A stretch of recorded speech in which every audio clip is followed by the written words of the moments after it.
निर्वाण प्रथा सुनो सुनो ये बुद्ध कथा। हर दिन के पल को चेतना में जियो, जो पीछे चला गया उसका ना राग मन में हो, ना ही आने वाले कल के सपनों की नींद में डूबे रहो। इसी क्षण अर्थात सचेत अवस्था में पूर्ण जियो। अंधविश्वास किसी पर मत करना, चाहे वो धर्म ग्रंथ हो या किसी महानुभाव का कहना, जब तक वो तुम्हारी अपनी बुद्धि और विवेक की कसौटी पर खरा ना उतरे। 4 आर्यक सत्य हैं।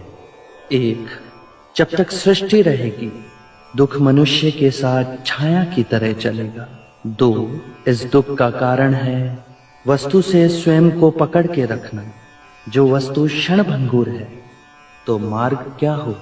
3, मुक्ति के लिए विवेक जगाना आवश्यक है। स्वयं को केंद्रित रखो, जो आए चाहे दुख की सूचना या आनंद की परछाई, उसके बीच स्वयं को स्थिर रखो। 4, इस मार्ग पर दुख के बंधन टूटेंगे और परम सत्य की उपलब्धि होगी। ये संसार जिसे हम यथार्थ मानते हैं दुख और पीड़ा का क्षणभंगुर खेल है। जो जन्मा है उसकी मृत्यु निश्चित है, यही सृष्टि का नियम है। अज्ञान ही सारी विषमताओं की जड़ में है। अज्ञान न पूजा न व्रत न चढ़ावों से समाप्त होता है, अज्ञान केवल ध्यान से दूर होगा। सौंदर्य अनित्य है, इसीलिए भाव बोध से मुक्त पुरुष न सुंदरता से सम्मोहित होता है और न ही कुरूपता से विरक्त। जिस क्षण तुम्हारे अंतर में ये भाव उत्पन्न हुआ कि तुम पाप कर रहे थे, उसी क्षण तुमने स्वयं अपनी मुक्ति के मार्ग पर पहला पग धर दिया है। सत्य के मार्ग पर चलते हुए 2 भूल हो सकती है। पहला, पूरा रास्ता तय ना करना, और दूसरा, उसे आरंभ ही ना करना।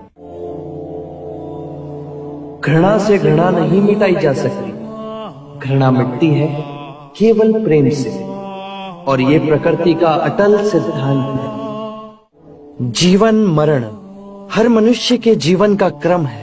यदि हम चैतन्य हो इस पूरे विधान को समझें तो हर दिवस ऐसा जीवन जी सकते हैं जहां शांति, सद्बुद्धि, आनंद, संतोष का सर्वदा वास होगा। जोश से भयंकर कोई अग्नि नहीं, घृणा से भयंकर कोई जानवर नहीं, अविवेक से बढ़कर कोई जाल नहीं, लालच से बढ़कर कोई बाधा नहीं। व्यक्ति का मन ही उसका सबसे बड़ा शत्रु है, जो उससे अनुचित कार्य करवाता है। हम जो सोचते हैं उसका ही परिणाम बनते हैं। अच्छा विचार अच्छा परिणाम देता है, बुरा विचार बुरा परिणाम। ये प्रकृति का अटल नियम है। करुणा से ही हम दूसरे जीव की पीड़ा समझ सकते हैं, उसका दुख दूर कर सकते हैं। हम कितनी भी पुण्य की बातें पढ़ लें, कह लें, जब तक वो आपके अपने कृत्य ना बन जाए तब तक कोई लाभ नहीं। आत्ममुक्ति के 3 चरण हैं, शीलाचार, ध्यान और ज्ञान। शीलों का आचरण करने से ध्यान साधना बढ़ती है, ध्यान साधना से ज्ञान का उदय होता है, जिससे शीलों का गहन आचरण संभव होता है।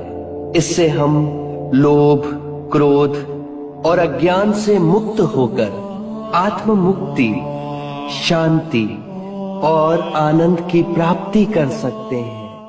इस शरीर रूपी जन्म में ही नहीं, शरीर के पश्चात वाली यात्रा में भी जैसा कर्म होगा वैसा ही फल होगा।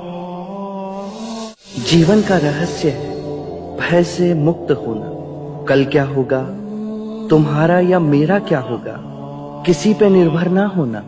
जैसे ही भय को अस्वीकार करोगे पूर्ण मुक्ति मिलेगी। धर्म और संघ हम सब के अंतर में है। जागने की क्षमता बुद्ध है, जाग के जिस पथ पर चले वो धर्म है, और अपने पूरे मन को एकत्र करना संग है। और ये तीनों रत्न हम सबके अंतर में ही है। कितने भी धार्मिक ग्रंथ पढ़ लो, कितना ही उन्हें कंठस्थ कर लो, यदि वो तुम्हारे जीवन के कृत्य ना बने तो समझना कुछ भी नहीं किया। 3 सत्य हैं जिन्हें जन जन तक पहुंचाना है। उदार हृदय, दयालु वचन, सेवा में अर्जित जीवन और करुणा। यही 3 मंत्र मानवता का नव निर्माण करेंगे।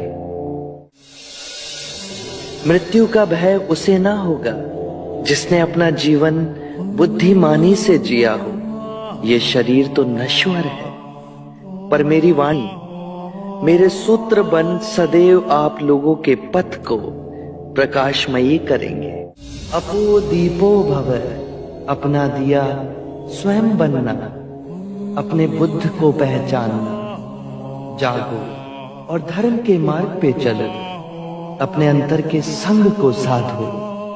अपनी शरण में जानो, किसी को ना खोजना। जो है सब अस्थिर है, उसके बीच स्थिर रहना। परिश्रम से निरंतर संघर्ष करना, कभी हार ना मानना। शरणं गच्छामि, धम्मं शरणं गच्छामि,